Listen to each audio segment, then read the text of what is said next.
Looking back on my channel, I really haven't made any Prime Empire related videos at all, unless we are counting my very early videos with those Prime Empire episode reviews. Other than that, I haven't dived into this season nearly enough, which is unfortunate because there's so much to talk about, today being one of those days, as we take a look at one of the most underrated, weirdest things to come out with Prime Empire. I think we can all agree that one of the biggest standouts of Season 12 was Okino.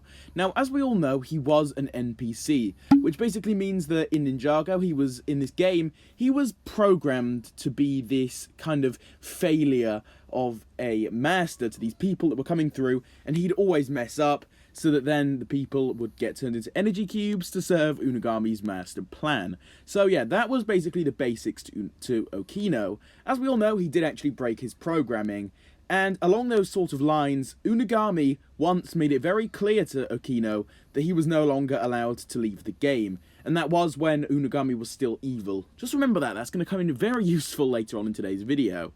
Well, we do know that that was because Okino was basically helping the ninja, so he ended up breaking his programming to actually do that, which was a very rare occurrence and wasn't really something that had happened previously in Prime Empire, as far as we know. So yeah, Okino was the first to do it. He broke his programming, he went against Unagami, which was basically the god of this game to those kind of people. So yeah, he did all of that, helped the ninja, and basically helped the ninja get to victory. Well, towards the end of the season, they all escaped from Prime Empire, right? We all know that.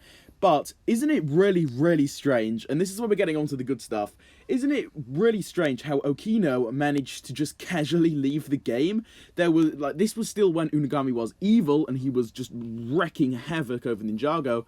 Okino managed to somehow break through all of the levels to get up to the exit to the game, you know, that big energy cube thing. So he managed to go through all of that. He managed to go through the Temple of Madness. He managed to beat that arcade game level. He did all of that, all off screen, of course, and he managed to just casually get into Ninjago, even though it was stated previously that he wasn't allowed to go in it.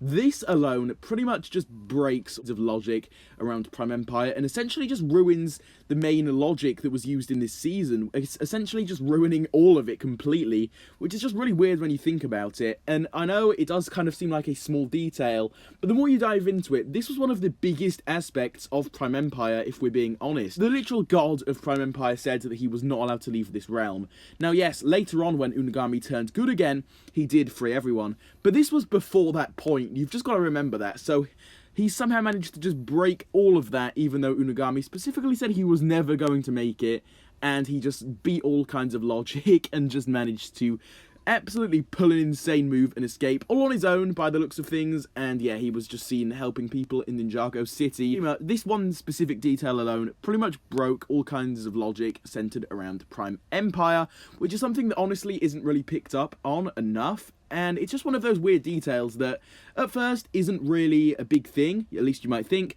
but the more you think about it and the more you do your research into it, yeah, this is kind of a big deal, and it's just really straight up weird. So what do you guys think about this? Is this a kind of thing that basically ruins all logic in Prime Empire completely? Or can this be explained in some way?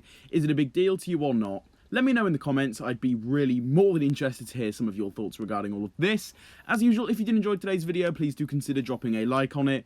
If you're new to the channel and are interested in seeing a lot of content similar to this, then please also consider subscribing to the channel with that notification bell turned on.